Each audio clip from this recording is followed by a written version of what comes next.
ಓಂ ಶಾಂತಿ. ಇಂದಿನ ಪರಮಾತ್ಮನ ಮಹಾವಾಕ್ಯ ಮುರುಳಿ ದಿನಾಂಕ 4-3-2024. ಬಾಪ್ದಾದ ಮಧುಬನ. ಮಧುರ ಮಕ್ಕಳೇ, ನೀವು ರಾಯಲ್ ಕುಲದ ರಾಯಲ್ ವಿದ್ಯಾರ್ಥಿಗಳಾಗಿದ್ದೀರಾ. ಆದ್ದರಿಂದ ನಿಮ್ಮ ನಡತೆ ಬಹಳಷ್ಟು ರಾಯಲ್ ಆಗಿರಬೇಕು. ಆಗ ನೀವು ಪರಮಾತ್ಮ ತಂದೆಯನ್ನು ಪ್ರತ್ಯಕ್ಷಗೊಳಿಸಲು ಸಾಧ್ಯ. ಇಂದಿನ ಪ್ರಶ್ನೆಯಾಗಿದೆ, ವಿನಾಶದ ಸಮಯದ ಅಂತಿಮ ಪರೀಕ್ಷಾ ಪೇಪರ್ನಲ್ಲಿ ಯಾರು ಪಾಸ್ ಆಗುತ್ತಾರೆ? ಅಂತಿಮ ಪರೀಕ್ಷಾ ಪೇಪರ್ನಲ್ಲಿ ಪಾಸ್ ಆಗುವುದಕ್ಕೋಸ್ಕರ ಯಾವ ಪುರುಷಾರ್ಥವನ್ನು ಮಾಡಬೇಕು? ಉತ್ತರ, ಯಾರಿಗೆ ಒಬ್ಬ ಪರಮಾತ್ಮ ತಂದೆಯ ನೆನಪನ್ನು ಬಿಟ್ಟು ಈ ಹಳೆಯ ಜಗತ್ತಿನ ಯಾವ ವಸ್ತುವಿನ ನೆನಪೂ ಕೂಡ ಬರುವುದಿಲ್ಲವೋ ಅವರೇ ಅಂತಿಮ ಪರೀಕ್ಷಾ ಪೇಪರ್ನಲ್ಲಿ ಪಾಸ್ ಆಗುತ್ತಾರೆ. ಈ ಹಳೆಯ ಜಗತ್ತಿನ ಯಾವುದಾದರೂ ವಸ್ತುವಿನ ನೆನಪು ಬಂದರೆ ನೀವು ಫೇಲ್ ಆಗಿ ಬಿಡುತ್ತೀರಾ.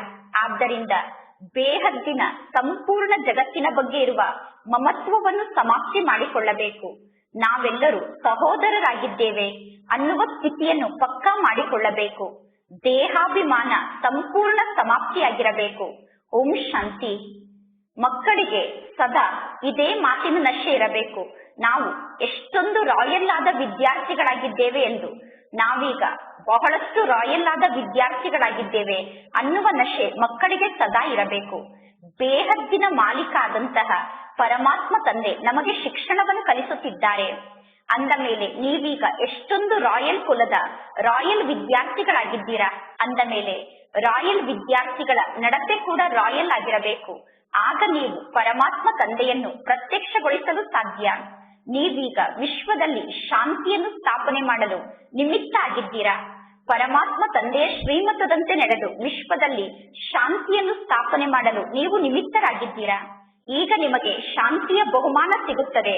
ಕೇವಲ ಒಂದು ಜನ್ಮಕ್ಕೋಸ್ಕರ ನಿಮಗೆ ಶಾಂತಿ ಸಿಗುತ್ತಿಲ್ಲ, ಅನೇಕ ಜನ್ಮಗಳಿಗೋಸ್ಕರ ಶಾಂತಿ ಬಹುಮಾನದ ರೂಪದಲ್ಲಿ ನಿಮಗೆ ಪ್ರಾಪ್ತಿಯಾಗುತ್ತಿದೆ. ಅಂದ ಮೇಲೆ ಮಕ್ಕಳು ತಂದೆಗೆ ಬಹಳಷ್ಟು ಧನ್ಯವಾದವನ್ನು ತಿಳಿಸುತ್ತೀರಾ. ಪರಮಾತ್ಮ ತಂದೆ ತಮ್ಮಷ್ಟಕ್ಕೆ ತಾವೇ ಬಂದು ಮಕ್ಕಳ ಕೈಯಲ್ಲಿ ಸ್ವರ್ಗವನ್ನು ಇಡುತ್ತಿದ್ದಾರೆ. ಅಂದರೆ ತಂದೆ ಬಂದು ಮಕ್ಕಳಿಗೆ ಸ್ವರ್ಗವನ್ನು ನೀಡುತ್ತಿದ್ದಾರೆ. ಪರಮಾತ್ಮ ತಂದೆ ಬಂದು ನಮಗೆ ಸ್ವರ್ಗವನ್ನು ನೀಡುತ್ತಾರೆ ಅನ್ನುವುದು ಮೊದಲು ಮಕ್ಕಳಿಗೆ ಗೊತ್ತಿತ್ತೇನು? ಇಲ್ಲ. ಈಗ ಪರಮಾತ್ಮ ತಂದೆ ತಿಳಿಸುತ್ತಾರೆ, ಮಧುರ ಮಕ್ಕಳೇ, ನೀವು ತಂದೆಯಾದ ನನ್ನನ್ನು ನೆನಪು ಮಾಡಿ ಎಂದು ಪರಮಾತ್ಮ ತಂದೆ ಏಕೆ ಹೇಳುತ್ತಾರೆ? ಪರಮಾತ್ಮ ತಂದೆಯನ್ನು ನೆನಪು ಮಾಡಬೇಕು ಎಂದು ಪರಮಾತ್ಮ ತಂದೆ ಏಕೆ ಹೇಳುತ್ತಾರೆ? ಏಕೆಂದರೆ ತಂದೆಯ ನೆನಪಿನ ಮೂಲಕ ನಿಮ್ಮ ವಿಕರ್ಮ ವಿನಾಶ ಆಗುತ್ತದೆ. ಬೇಹದ್ದಿನ ತಂದೆಯ ಪರಿಚಯ ಈಗ ನಿಮಗೆ ಸಿಕ್ಕಿದೆ ಮತ್ತು ಪರಮಾತ್ಮ ತಂದೆಯ ಬಗ್ಗೆ ಈಗ ನಿಮಗೆ ನಿಶ್ಚಯ ಇದೆ. ಇಲ್ಲಿ ಕಷ್ಟದ ಯಾವ ಮಾತು ಇಲ್ಲ. ಭಕ್ತಿ ಮಾರ್ಗದಲ್ಲಿ ಭಕ್ತರು ಬಾಬಾ ಬಾಬಾ ಎಂದು ಹೇಳುತ್ತಿರುತ್ತಾರೆ. ಅಂದ ಮೇಲೆ ಅವಶ್ಯವಾಗಿ ಭಕ್ತರಿಗೆ ಪರಮಾತ್ಮ ತಂದೆಯ ಮೂಲಕ ಸ್ವಲ್ಪ ಆಸ್ತಿ ಸಿಕ್ಕಿರಬೇಕು. ಈಗ ಪುರುಷಾರ್ಥವನ್ನು ಮಾಡಲು ನಿಮಗೆ ಇನ್ನೂ ಅವಕಾಶ ಇದೆ. ನೀವೀಗ ಶ್ರೀಮತದಂತೆ ನಡೆದು ಎಷ್ಟು ಪುರುಷಾರ್ಥವನ್ನು ಮಾಡುತ್ತೀರೋ ಅಷ್ಟು ಶ್ರೇಷ್ಠ ಪದವಿಯನ್ನು ಪ್ರಾಪ್ತಿ ಮಾಡಿಕೊಳ್ಳುತ್ತೀರಾ. ತಂದೆ, ಶಿಕ್ಷಕ ಮತ್ತು ಸದ್ಗುರು ಮೂವರ ಶ್ರೀಮತ ಈಗ ನಿಮಗೆ ಪ್ರಾಪ್ತಿಯಾಗುತ್ತಿದೆ. ಅಂದ ಮೇಲೆ ಪರಮಾತ್ಮ ತಂದೆಯ ಮತದಂತೆ ನೀವೀಗ ನಡೆಯಬೇಕು. ನೀವೀಗ ನಿಮ್ಮ ಮನೆಯಲ್ಲೇ ಇರಬೇಕು. ಪರಮಾತ್ಮ ತಂದೆಯ ಮತದಂತೆ ನಡೆಯುವಾಗ ನಿಮ್ಮ ಜೀವನದಲ್ಲಿ ವಿಘ್ನ ಬರುತ್ತದೆ. ಮಾಯೆಯ ಮೊದಲನೇ ನಂಬರ್ನ ವಿಘ್ನ ಅಂದರೆ ದೇಹಾಭಿಮಾನ ಆಗಿದೆ. ಪರಮಾತ್ಮ ತಂದೆ ತಿಳಿಸುತ್ತಾರೆ, ಸ್ವಯಂ ಅನ್ನು ಆತ್ಮ ಎಂದು ತಿಳಿದುಕೊಳ್ಳಿ ಎಂದು. ಅಂದ ಮೇಲೆ ನೀವೇಕೆ ತಂದೆಯ ಶ್ರೀಮತದಂತೆ ನಡೆಯುವುದಿಲ್ಲ? ಮಕ್ಕಳು ಹೇಳುತ್ತೀರಾ, ತಂದೆಯ ಶ್ರೀಮತದಂತೆ ನಡೆಯಲು ನಾವು ಪ್ರಯತ್ನವನ್ನು ಪಡುತ್ತೇವೆ, ಆದರೆ ಮಾಯೆ ತಂದೆ ಹೇಳಿದಂತೆ ಮಾಡಲು ಬಿಡುವುದಿಲ್ಲ ಎಂದು. ಮಕ್ಕಳಿಗೆ ಗೊತ್ತಿದೆ, ಈ ಶಿಕ್ಷಣದಲ್ಲಿ ವಿಶೇಷವಾಗಿ ಪುರುಷಾರ್ಥವನ್ನು ಮಾಡಲೇಬೇಕು. ಯಾರೆಲ್ಲ ಬಹಳ ಒಳ್ಳೆಯ ಮಕ್ಕಳಾಗಿದ್ದಾರೋ ಅವರನ್ನೇ ಅನುಕರಣೆ ಮಾಡಬೇಕು. ಎಲ್ಲರೂ ಈಗ ಇಲ್ಲಿ ಪುರುಷಾರ್ಥವನ್ನು ಮಾಡುತ್ತಿದ್ದಾರೆ. ಪರಮಾತ್ಮ ತಂದೆಯ ಮೂಲಕ ನಾನು ಶ್ರೇಷ್ಠ ಪದವಿಯನ್ನು ಪಡೆದುಕೊಳ್ಳಬೇಕು ಎಂದು ಎಲ್ಲರೂ ಇಲ್ಲಿ ಪುರುಷಾರ್ಥವನ್ನು ಮಾಡುತ್ತಿದ್ದಾರೆ. ಮುಳ್ಳಿನಿಂದ ಹೂವಾಗುವುದಕ್ಕೋಸ್ಕರ ಅವಶ್ಯವಾಗಿ ಪರಮಾತ್ಮ ತಂದೆಯನ್ನು ನಾವು ಬಹಳಷ್ಟು ನೆನಪು ಮಾಡಬೇಕು. ಪಂಚವಿಕಾರ ಅನ್ನುವಂತಹ ಮುಳ್ಳು ನಮ್ಮ ಜೀವನದಿಂದ ಸಮಾಪ್ತಿಯಾಗಬೇಕು. ಆಗ ನಾವು ಹೂವಾಗಲು ಸಾಧ್ಯ. ಯೋಗದ ಬಲದಿಂದ ನಮ್ಮಲ್ಲಿರುವಂತಹ ವಿಕಾರದ ಮುಳ್ಳು ಸಮಾಪ್ತಿಯಾಗುತ್ತದೆ.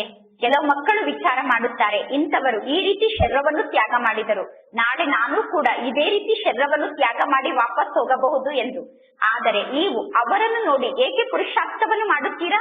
ನೀವು ಶರೀರವನ್ನು ತ್ಯಾಗ ಮಾಡಿದರೂ ಕೂಡ ತಂದೆಯ ನೆನಪಿನಲ್ಲೇ ಶರೀರವನ್ನು ತ್ಯಾಗ ಮಾಡಬೇಕು. ವಶೀಕರಣ ಮಂತ್ರವನ್ನು ನೆನಪು ಮಾಡುತ್ತಾ ಶರೀರವನ್ನು ತ್ಯಾಗ ಮಾಡಬೇಕು. ಬೇರೆ ಯಾವ ಮಾತಿನ ನೆನಪು ನಿಮಗೆ ಬರಬಾರದು. ಒಬ್ಬ ತಂದೆಯನ್ನು ಬಿಟ್ಟು ಬೇರೆ ಯಾವ ಮಾತಿನ ನೆನಪು ನಿಮಗೆ ಬರಬಾರದು. ಒಬ್ಬ ತಂದೆಯ ನೆನಪಿನಲ್ಲಿ ನೀವು ಸ್ಥಿತ ಆದಾಗ ನಿಮ್ಮ ತನುವಿನಿಂದ ಪ್ರಾಣ ಹೊರಗಡೆ ಹೋಗಬೇಕು. ಬಾಬಾ, ನಾವೀಗ ನಿಮ್ಮ ಬಳಿ ಬಂದೆವು ಅಂದರೆ ಬಂದೇ ಬಿಟ್ಟೆವು ಎಂದು ಹೇಳುತ್ತಾ ತಂದೆಯ ನೆನಪಿನಲ್ಲೇ ಶರೀರವನ್ನು ತ್ಯಾಗ ಮಾಡಬೇಕು. ಈ ರೀತಿ ಪರಮಾತ್ಮ ತಂದೆಯನ್ನು ನೆನಪು ಮಾಡಿದರೆ ಆತ್ಮದಲ್ಲಿ ಎಷ್ಟೆಲ್ಲಾ ಕಲ್ಮಶ ಸೇರಿಕೊಂಡಿದೆಯೋ ಆ ಸಂಪೂರ್ಣ ಕಲ್ಮಶ ಭಸ್ಮ ಆಗುತ್ತದೆ. ಆತ್ಮದಲ್ಲಿ ಕಲ್ಮಶ ಇದೆ ಅಂದ ಮೇಲೆ ಶರೀರದಲ್ಲೂ ಕೂಡ ಕಲ್ಮಶ ಇದೆ ಎಂದು ಹೇಳಲಾಗುತ್ತದೆ. ಅನೇಕ ಜನ್ಮದ ಕಲ್ಮಶ ಆತ್ಮದಲ್ಲಿ ಇದೆ. ಆ ಸಂಪೂರ್ಣ ಕಲ್ಮಶವನ್ನು ನಾವೀಗ ಸುಡಬೇಕು. ನಿಮ್ಮಲ್ಲಿರುವಂತಹ ಸಂಪೂರ್ಣ ಪಾಪದ ಕಲ್ಮಶ ಸುಟ್ಟು ಹೋಗಬೇಕು. ಆಗ ಈ ಜಗತ್ತು ಸ್ವಚ್ಛ ಆಗಲು ಸಾಧ್ಯ.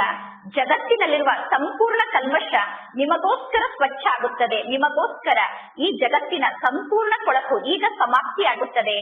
ಕೇವಲ ನೀವು ಸ್ವಯಂನ ಕಲ್ಮಶವನ್ನು ಸಮಾಪ್ತಿ ಮಾಡಿಕೊಳ್ಳುವುದಷ್ಟೇ ಅಲ್ಲ, ಸ್ವಯಂನಲ್ಲಿರುವ ಪಾಪದ ಕಲ್ಮಶವನ್ನು ಸಮಾಪ್ತಿ ಮಾಡಿಕೊಳ್ಳುವುದರ ಜೊತೆಗೆ ನೀವು ಎಲ್ಲರ ಜೀವನದ ಕಲ್ಮಶವನ್ನು ಕೂಡ ಸ್ವಚ್ಛಗೊಳಿಸಬೇಕು.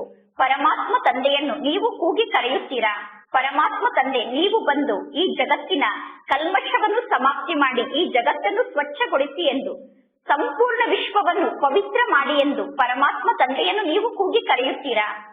ಯಾರಿಗೋಸ್ಕರ ನೀವು ಪರಮಾತ್ಮ ತಂದೆಯನ್ನು ಕೂಗಿ ಕರೆಯುತ್ತೀರಾ?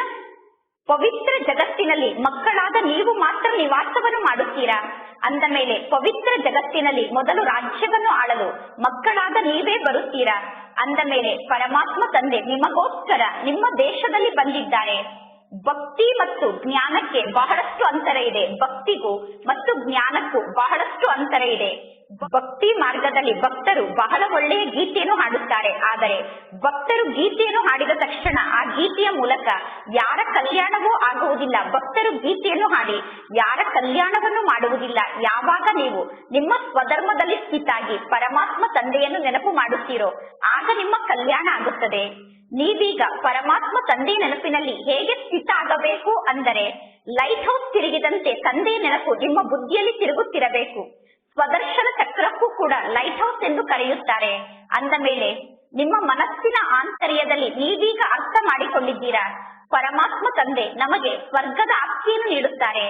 ನಿಮಗೆ ಈಗ ಆಂತರ್ಯದಲ್ಲಿ ಗೊತ್ತಿದೆ, ಬಾಪ್ತಾದರವರ ಮೂಲಕ ನಮಗೆ ಸ್ವರ್ಗದ ಆಸ್ತಿ ಸಿಗಲೇಬೇಕು. ಇದು ಸತ್ಯವಾದ ಸತ್ಯನಾರಾಯಣನ ಕಥೆಯಾಗಿದೆ. ನರನಿಂದ ನಾರಾಯಣ ಆಗುವಂತಹ ಕಥೆ ಈ ಕಥೆಯಾಗಿದೆ. ಪರಮಾತ್ಮ ತಂದೆ ತಿಳಿಸುತ್ತಾರೆ, ಈಗ ನಿಮ್ಮ ಆತ್ಮ ತಮೋ ಪ್ರಧಾನ ಆಗಿದೆ. ಆ ಆತ್ಮವನ್ನು ನೀವು ಪುನಃ ಸತೋ ಪ್ರದಾನ ಮಾಡಿಕೊಳ್ಳಬೇಕು. ಸತ್ಯಯುಗದಲ್ಲಿ ನಾವೆಲ್ಲರೂ ಸತೋ ಪ್ರಧಾನ ಆಗಿದ್ದೆವು. ಈಗ ಪುನಃ ಸತೋ ಪ್ರಧಾನರನ್ನಾಗಿ ಮಾಡಲು ಪರಮಾತ್ಮ ತಂದೆ ಬಂದಿದ್ದಾರೆ. ಪರಮಾತ್ಮ ತಂದೆ ತಿಳಿಸುತ್ತಾರೆ, ತಂದೆಯಾದ ನನ್ನನ್ನು ನೀವು ನೆನಪು ಮಾಡಿದರೆ ನೀವು ಸತೋ ಪ್ರಧಾನರಾಗುತ್ತೀರಾ. ಪರಮಾತ್ಮ ತಂದೆ ಮಕ್ಕಳಿಗೋಸ್ಕರ ಗೀತಾ ಜ್ಞಾನವನ್ನು ನೀಡಿದ್ದರು. ಈಗ ಆ ಗೀತೆಯನ್ನು ಮನುಷ್ಯರು ಓದಿ ಹೇಳುತ್ತಾರೆ. ಮನುಷ್ಯರು ಗೀತೆಯನ್ನು ಓದಿ ಹೇಳುವುದಕ್ಕೂ ಪರಮಾತ್ಮ ತಂದೆ ಗೀತಾ ಜ್ಞಾನವನ್ನು ನೀಡುವುದಕ್ಕೂ ಎಷ್ಟೊಂದು ಅಂತರ ಇದೆ. ಭಗವಂತ ಅಂತೂ ಭಗವಂತ ತಂದೆಯಾಗಿದ್ದಾರೆ. ಪರಮಾತ್ಮ ತಂದೆ ಮನುಷ್ಯರನ್ನು ದೇವತೆಯನ್ನಾಗಿ ಮಾಡುತ್ತಾರೆ. ಹೊಸ ಜಗತ್ತಿನಲ್ಲಿ ಪವಿತ್ರ ದೇವತೆಗಳು ಇರುತ್ತಾರೆ. ಪರಮಾತ್ಮ ತಂದೆ ಹೊಸ ಜಗತ್ತಿನ ಆಸ್ತಿಯನ್ನು ನೀಡುವಂತಹ ತಂದೆಯಾಗಿದ್ದಾರೆ. ಪರಮಾತ್ಮ ತಂದೆಯನ್ನು ನೀವು ನೆನಪು ಮಾಡುತ್ತಿದ್ದರೆ ಅಂತಮತಿ ಸೋಗತಿ ಆಗುತ್ತದೆ. ಅಂದರೆ ತಂದೆಯ ನೆನಪಿನಲ್ಲಿ ನೀವು ಶರೀರವನ್ನು ತ್ಯಾಗ ಮಾಡಿದರೆ ನೀವು ಶ್ರೇಷ್ಠ ಗತಿಯನ್ನು ಪ್ರಾಪ್ತಿ ಮಾಡಿಕೊಳ್ಳುತ್ತೀರಾ. ನಿಮಗೆ ಗೊತ್ತಿದೆ, ಪರಮಾತ್ಮ ತಂದೆ ಸಂಗಮ ಯುಗದಲ್ಲೇ ಬಂದಿದ್ದಾರೆ. ನಮ್ಮನ್ನು ಪುರುಷೋತ್ತಮರನ್ನಾಗಿ ಮಾಡುವುದಕ್ಕೋಸ್ಕರ ಪರಮಾತ್ಮ ತಂದೆ ಬಂದಿದ್ದಾರೆ. ಈಗ ನಮ್ಮ 84 ಜನ್ಮದ ನಾಟಕ ಚಕ್ರ ಪೂರ್ಣ ಆಗಿದೆ. ಪುನಃ ಈ ನಾಟಕ ಈಗ ಹೊಸದಾಗಿ ಪ್ರಾರಂಭ ಆಗುತ್ತದೆ ಅನ್ನುವ ಖುಷಿ ಮಕ್ಕಳ ಬುದ್ಧಿಯಲ್ಲಿ ಇರಬೇಕು. ಪ್ರದರ್ಶನದಲ್ಲಿ ಎಷ್ಟೆಲ್ಲಾ ಜನ ಜ್ಞಾನವನ್ನು ಕೇಳಲು ಬರುತ್ತಾರೋ ಅವರನ್ನು ಮೊದಲು ಶಿವ ತಂದೆಯ ಚಿತ್ರದ ಸಮ್ಮುಖಕ್ಕೆ ಕರೆದುಕೊಂಡು ಹೋಗಿ ನಿಲ್ಲಿಸಬೇಕು. ಪರಮಾತ್ಮ ತಂದೆ ತಿಳಿಸುತ್ತಾರೆ, ನನ್ನನ್ನು ನೆನಪು ಮಾಡಿದರೆ ನೀವು ಈ ರೀತಿ ದೇವತೆ ಆಗುತ್ತೀರಾ ಎಂದು ಅವರಿಗೆ ಹೇಳಬೇಕು. ಪರಮಾತ್ಮ ತಂದೆಯ ಮೂಲಕ ಮಕ್ಕಳಿಗೆ ಸತ್ಯುಗದ ಆಸ್ತಿ ಸಿಗುತ್ತದೆ. ಭಾರತ ಸತ್ಯುಗ ಆಗಿತ್ತು. ಈಗ ಈ ಭಾರತ ಸತ್ಯುಗ ಅಲ್ಲ. ಈಗ ಪುನಃ ಭಾರತವನ್ನು ಸತ್ಯುಗವನ್ನಾಗಿ ಮಾಡಬೇಕು. ಅದಕ್ಕೋಸ್ಕರ ನೀವು ತಂದೆಯನ್ನು ನೆನಪು ಮಾಡಬೇಕು ಮತ್ತು ತಂದೆ ನೀಡುವ ರಾಜ್ಯಭಾಗ್ಯವನ್ನು ನೆನಪು ಮಾಡಬೇಕು. ಆಗ ಅಂತಮತಿ ಸೋಗತಿ ಆಗುತ್ತದೆ. ಅಂದರೆ ತಂದೆಯ ನೆನಪಿನಲ್ಲಿ ನೀವು ಶರೀರವನ್ನು ತ್ಯಾಗ ಮಾಡಿದರೆ ನೀವು ಶ್ರೇಷ್ಠ ಗತಿಯನ್ನು ಪ್ರಾಪ್ತಿ ಮಾಡಿಕೊಳ್ಳುತ್ತೀರಾ. ಪರಮಾತ್ಮ ತಂದೆ ಸತ್ಯ ತಂದೆಯಾಗಿದ್ದಾರೆ. ಆ ತಂದೆಗೆ ಮಕ್ಕಳಾದರೆ ನೀವು ಸತ್ಯದ ಜಗತ್ತಿಗೆ ಮಾಲೀಕರಾಗುತ್ತೀರಾ. ಮೊಟ್ಟ ಮೊದಲು ಎಲ್ಲರಿಗೂ ಪರಮಾತ್ಮ ತಂದೆಯ ಜ್ಞಾನವನ್ನು ಪಕ್ಕಾ ಮಾಡಿಸಿ. ಪರಮಾತ್ಮ ತಂದೆ ನಮ್ಮೆಲ್ಲರಿಗೂ ತಂದೆಯಾಗಿದ್ದಾರೆ. ಆ ತಂದೆಯ ಮೂಲಕ ರಾಜ್ಯ ಭಾಗ್ಯ ಸಿಗುತ್ತದೆ. ತಂದೆಯನ್ನು ನೆನಪು ಮಾಡಿ. ಆಗ ನೆನಪಿನಿಂದ ನಿಮ್ಮ ವಿಕರ್ಮ ವಿನಾಶ ಆಗುತ್ತದೆ ಮತ್ತು ನೀವು ಸ್ವರ್ಗಕ್ಕೆ ಹೋಗುತ್ತೀರಾ. ಇದು ಎಷ್ಟೊಂದು ಸಹಜ ಮಾತಾಗಿದೆ. ಜನ್ಮ ಜನ್ಮಾಂತರದಿಂದ ಭಕ್ತಿಯ ಮಾತನ್ನು ಕೇಳುತ್ತಾ ಕೇಳುತ್ತಾ ಮಾಯೆ ನಿಮ್ಮ ಬುದ್ಧಿಗೆ ಬೀಗವನ್ನು ಹಾಕಿದೆ. ಪರಮಾತ್ಮ ತಂದೆ ಬಂದು ಬುದ್ಧಿಯ ಬೀಗವನ್ನು ತೆರೆಯುತ್ತಾರೆ. ಈ ಸಮಯದಲ್ಲಿ ಎಲ್ಲರ ಕಿವಿ ಮುಚ್ಚಿಬಿಟ್ಟಿದೆ. ಈ ಸಮಯದಲ್ಲಿ ಎಲ್ಲರೂ ತಮ್ಮ ಕಿವಿಯನ್ನು ಮುಚ್ಚಿಕೊಂಡಿದ್ದಾರೆ. ಅಂದರೆ ಎಲ್ಲರೂ ಕಲ್ಲು ಬುದ್ಧಿಯವರಾಗಿದ್ದಾರೆ. ನೀವೀಗ ಬರೆಯುತ್ತೀರಾ, ಶಿವ ತಂದೆಯ ನೆನಪಿದೆಯೇ, ಸ್ವರ್ಗದ ಆಪ್ತಿಯ ನೆನಪಿದೆಯೇ ಎಂದು. ರಾಜ್ಯ ಭಾಗ್ಯವನ್ನು ನೆನಪು ಮಾಡಿದರೆ ನಿಮ್ಮ ಮುಖ ಅವಶ್ಯವಾಗಿ ಮಧುರ ಆಗುತ್ತದೆ. ಪರಮಾತ್ಮ ತಂದೆ ತಿಳಿಸುತ್ತಾರೆ, ಮಕ್ಕಳಾದ ನಿಮಗೆ ನಾನು ಎಷ್ಟೊಂದು ಉಪಕಾರವನ್ನು ಮಾಡುತ್ತೇನೆ. ನೀವು ಪರಮಾತ್ಮ ತಂದೆಗೆ ಅಪಕಾರವನ್ನು ಮಾಡುತ್ತಾ ಬಂದಿದ್ದೀರಾ. ಇದು ಕೂಡ ನಾಟಕದಲ್ಲಿ ಫಿಕ್ಸ್ ಆಗಿದೆ. ಇದರಲ್ಲಿ ಯಾರ ದೋಷವೂ ಇಲ್ಲ. ಈಗ ಇದು ಮಕ್ಕಳ ಮಿಷನ್ ಆಗಿದೆ. ಕಲ್ಲು ಬುದ್ಧಿಯವರನ್ನು ಪಾರಸ ಬುದ್ಧಿಯವರನ್ನಾಗಿ ಮಾಡುವಂತಹ ಮಿಷನ್ ಈ ಮಿಷನ್ ಆಗಿದೆ. ಅಥವಾ ಮುಳ್ಳನ್ನು ಹೂವನ್ನಾಗಿ ಮಾಡುವಂತಹ ಮಿಷನ್ ಈ ಮಿಷನ್ ಆಗಿದೆ. ಈಗ ಇಲ್ಲಿ ನಿಮ್ಮ ಈ ಮಿಷನ್ ಕಾರ್ಯವನ್ನು ಮಾಡುತ್ತಿದೆ. ಎಲ್ಲರೂ ಒಬ್ಬರು ಇನ್ನೊಬ್ಬರನ್ನು ಮುಳ್ಳಿನಿಂದ ಹೂವನ್ನಾಗಿ ಮಾಡುತ್ತಿದ್ದೀರಾ. ನಮ್ಮನ್ನು ಈ ರೀತಿ ಹೂವನ್ನಾಗಿ ಮಾಡುವಂತಹ ಪರಮಾತ್ಮ ತಂದೆ ಹೂಗಳ ರಾಜ ಆಗಿದ್ದಾರೆ.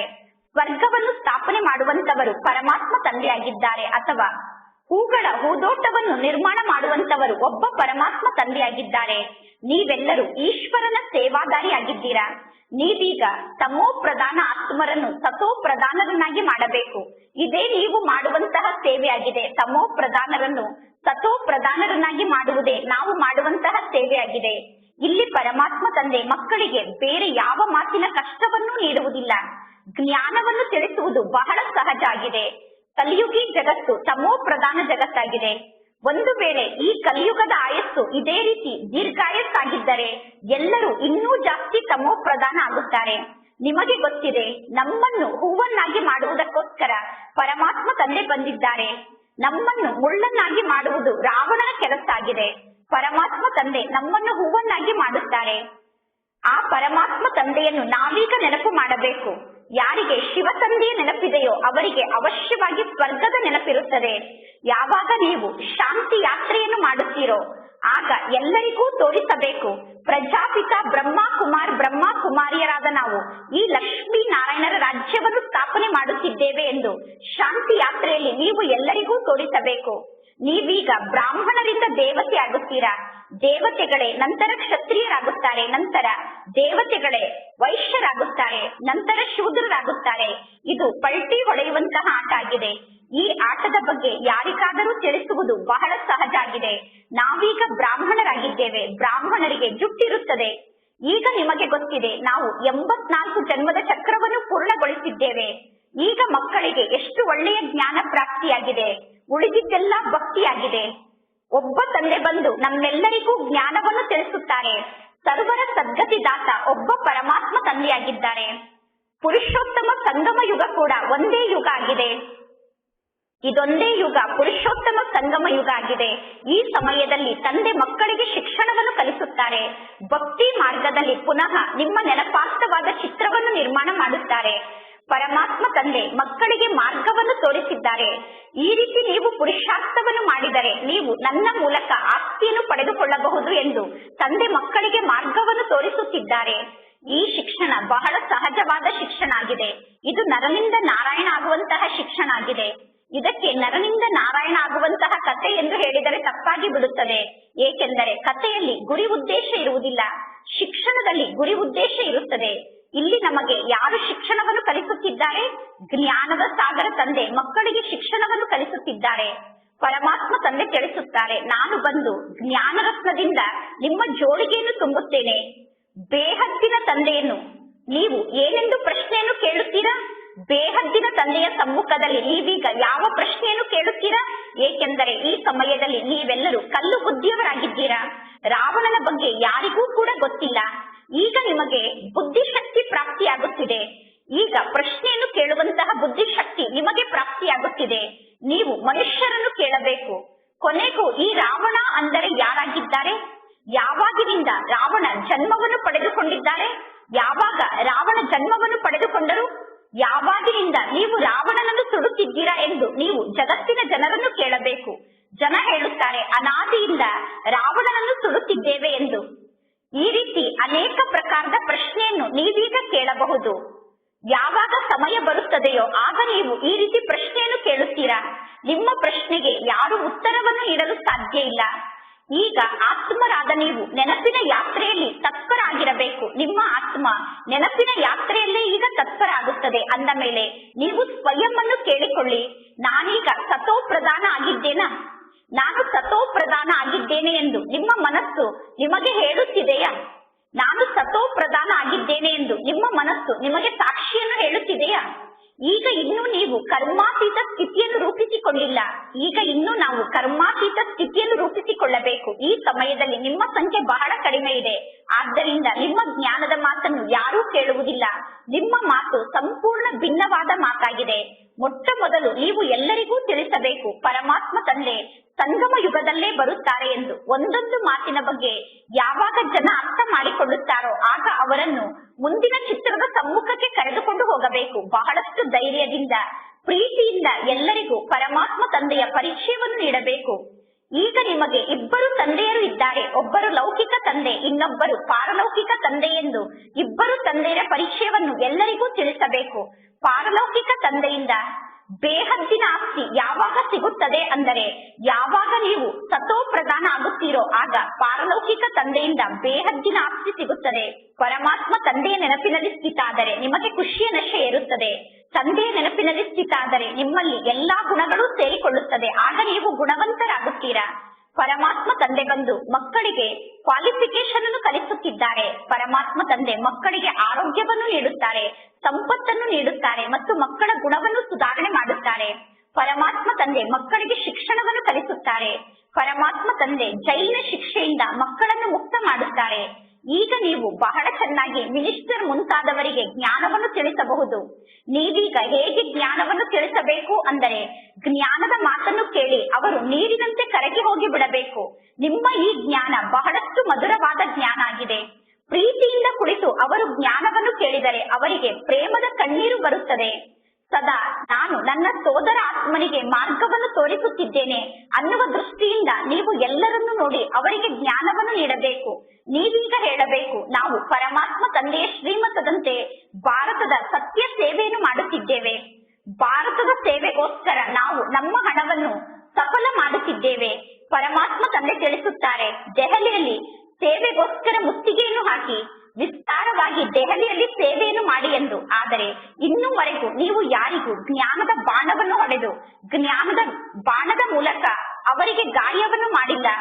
ಯೋಗದ ಬಲ ಇದ್ದರೆ ಜ್ಞಾನದ ಬಾಣದ ಮೂಲಕ ನೀವು ಅವರಿಗೆ ಗಾಯವನ್ನು ಮಾಡಬಹುದು. ಯೋಗ ಬಲದಿಂದ ನೀವೀಗ ವಿಶ್ವಕ್ಕೆ ಮಾಲೀಕರಾಗುತ್ತೀರಾ. ಜೊತೆಗೆ ಜ್ಞಾನ ಕೂಡ ಬೇಕು. ಯೋಗದ ಮೂಲಕ ನೀವು ಯಾರನ್ನು ಬೇಕಾದರೂ ಆಕರ್ಷಣೆ ಮಾಡಬಹುದು. ಈಗ ಮಕ್ಕಳಾದ ನೀವು ಬಹಳ ಚೆನ್ನಾಗಿ ಭಾಷಣವನ್ನು ಮಾಡುತ್ತೀರಾ. ಆದರೆ ಮಕ್ಕಳಲ್ಲಿ ಯೋಗದ ಆಕರ್ಷಣೆ ಕಡಿಮೆ ಇದೆ. ಮುಖ್ಯ ಮಾತು ಅಂದರೆ ಯೋಗದ ಮಾತಾಗಿದೆ. ಈಗ ಮಕ್ಕಳಾದ ನೀವು ಯೋಗದ ಶಕ್ತಿಯಿಂದ ನಿಮ್ಮನ್ನು ಪವಿತ್ರ ಮಾಡಿಕೊಳ್ಳುತ್ತೀರಾ. ಅಂದ ಮೇಲೆ ನಿಮ್ಮಲ್ಲಿ ಬಹಳಷ್ಟು ಯೋಗದ ಬಲ ಇರಬೇಕು. ಆದರೆ ಮಕ್ಕಳಲ್ಲಿ ಯೋಗದ ಶಕ್ತಿಯ ಕೊರತೆ ಬಹಳಷ್ಟು ಜಾಸ್ತಿ ಇದೆ. ಆಂತರ್ಯದಲ್ಲಿ ನೀವು ಖುಷಿಯಿಂದ ಕುಣಿಯುತ್ತಿರಬೇಕು. ಇದು ಖುಷಿಯ ನೃತ್ಯ ಆಗಿದೆ. ಈ ಜ್ಞಾನ ಮತ್ತು ಯೋಗದ ಶಕ್ತಿಯಿಂದ ನೀವು ಆಂತರ್ಯದಲ್ಲಿ ನೃತ್ಯವನ್ನು ಮಾಡುತ್ತಿರುತ್ತೀರಾ. ಪರಮಾತ್ಮ ತಂದೆಯ ನೆನಪಿನಲ್ಲಿ ಸ್ಥಿತ ಆಗುತ್ತಾ ನೀವು ಅಶರೀರಿ ಆಗಿ ಬಿಡುತ್ತೀರಾ. ಜ್ಞಾನದ ಮೂಲಕ ನೀವು ಅಶರೀರಿ ಆಗಬೇಕು. ಇಲ್ಲಿ ಮಾಯ ಆಗುವಂತಹ ಯಾವ ಮಾತು ಇಲ್ಲ. ಬುದ್ಧಿಯಲ್ಲಿ ಜ್ಞಾನ ಇರಬೇಕು. ಈಗ ನೀವು ವಾಪಸ್ ಮನೆಗೆ ಹೋಗಬೇಕು. ನಂತರ ರಾಜಧಾನಿಯಲ್ಲಿ ನೀವು ಬರುತ್ತೀರಾ. ಪರಮಾತ್ಮ ತಂದೆ ವಿನಾಶ ಮತ್ತು ಸ್ಥಾಪನೆಯ ಸಾಕ್ಷಾತ್ಕಾರವನ್ನು ಮಾಡಿಸಿದ್ದಾರೆ. ಪರಮಾತ್ಮ ತಂದೆ ಕಲಿಯುಗದ ವಿನಾಶ ಮತ್ತು ಸತ್ಯುಗದ ಸ್ಥಾಪನೆಯ ಸಾಕ್ಷಾತ್ಕಾರವನ್ನು ಮಾಡಿಸಿದ್ದಾರೆ. ಈ ಸಂಪೂರ್ಣ ಜಗತ್ತೇ ಸುಟ್ಟು ಹೋಗಿದೆ. ಈಗ ನಾವು ಹೊಸ ಜಗತ್ತಿಗೆ ಯೋಗ್ಯರಾಗುತ್ತಿದ್ದೇವೆ. ನಾವೀಗ ವಾಪಸ್ ಮನೆಗೆ ಹೋಗಬೇಕು. ಆದ್ದರಿಂದ ಈ ಶರೀರದ ಬಗ್ಗೆ ನಮಗೆ ಮಮತ್ವ ಇರಬಾರದು. ಈ ಶರೀರದಿಂದ ನಾವೀಗ ಭಿನ್ನ ಆಗಬೇಕು. ಈ ಜಗತ್ತಿನಿಂದ ನಾವೀಗ ಭಿನ್ನ ಆಗಬೇಕು. ಕೇವಲ ಮನೆಯನ್ನು ಮತ್ತು ರಾಜಧಾನಿಯನ್ನು ನಾವು ನೆನಪು ಮಾಡಬೇಕು. ಬೇರೆ ಯಾವ ವಸ್ತುವಿನ ಬಗ್ಗೆಯೂ ನಮಗೆ ಆಸಕ್ತಿ ಇರಬಾರದು. ಈಗ ಬಹಳ ದೊಡ್ಡ ವಿನಾಶ ನಡೆಯುತ್ತದೆ. ಯಾವಾಗ ವಿನಾಶ ನಡೆಯಲು ಪ್ರಾರಂಭ ಆಗುತ್ತದೆಯೋ ಆಗ ನಾವು ಟ್ರಾನ್ಸ್ಫರ್ ಆದ ಆದೆವು ಅಂದರೆ ಆಗೇ ಬಿಟ್ಟೆವು ಅನ್ನುವ ಖುಷಿ ನಿಮಗೆ ಇರುತ್ತದೆ.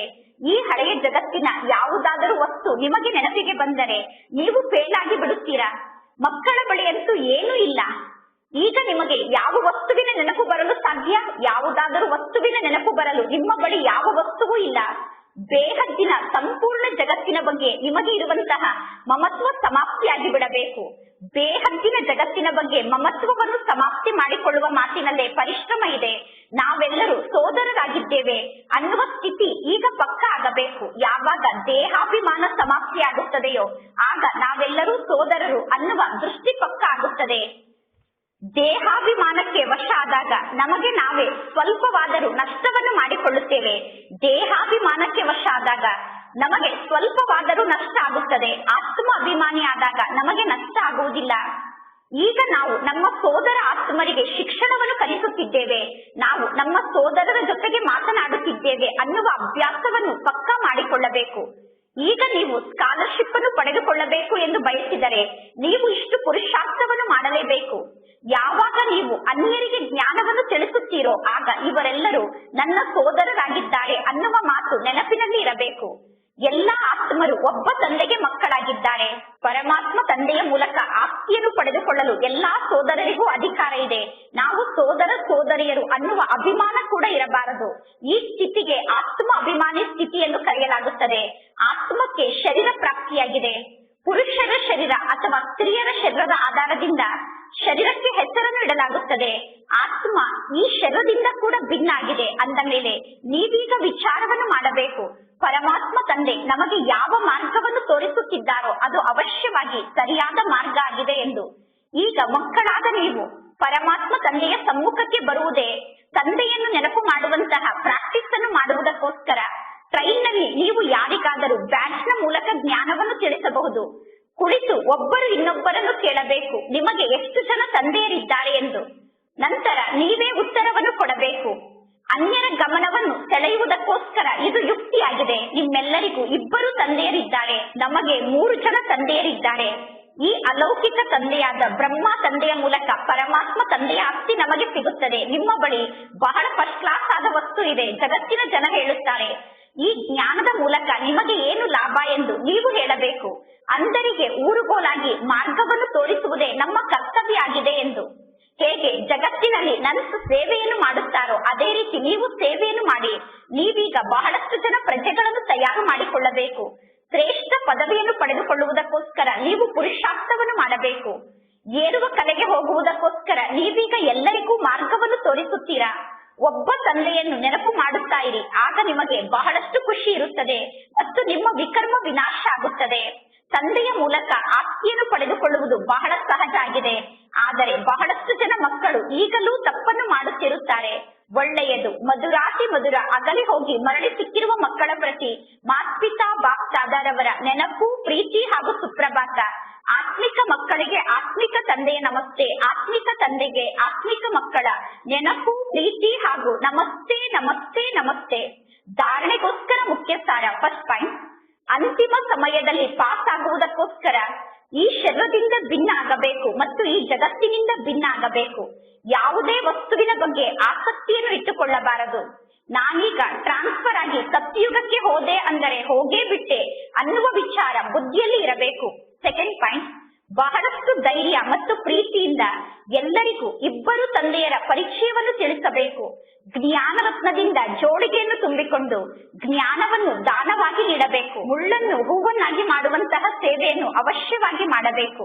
ಇಂದಿನ ವರದಾನ ಆಗಿದೆ. ತಂದೆ ಮತ್ತು ಸೇವೆಯಲ್ಲಿ ಮಗ್ನರಾಗಿ ಇರುವಂತಹ, ನಿರ್ವಿಘ್ನ ಸ್ಥಿತಿಯಲ್ಲಿರುವಂತಹ ನಿರಂತರ ಸೇವಾದಾರಿಗಳಾಗಿ ಎಲ್ಲಿ ಸೇವೆಯನ್ನು ಮಾಡುವ ಉತ್ಸಾಹ ಇದೆಯೋ ಅಲ್ಲಿ ಅನೇಕ ಮಾತುಗಳು ಸಹಜವಾಗಿ ದೂರ ಆಗುತ್ತದೆ. ಒಬ್ಬ ತಂದೆ ಮತ್ತು ತಂದೆಯ ಸೇವೆಯಲ್ಲಿ ಸದಾ ಮಗ್ನರಾಗಿ ಇದ್ದರೆ ನಿರ್ವಿಘ್ನ ಸ್ಥಿತಿಯಲ್ಲಿ ಇರುತ್ತೀರಾ ಮತ್ತು ನಿರಂತರ ಸೇವಾದಾರಿಗಳಾಗುತ್ತೀರಾ ಮತ್ತು ಸಹಜವಾಗಿ ಮಾಯಾಜೀತರಾಗುತ್ತೀರಾ.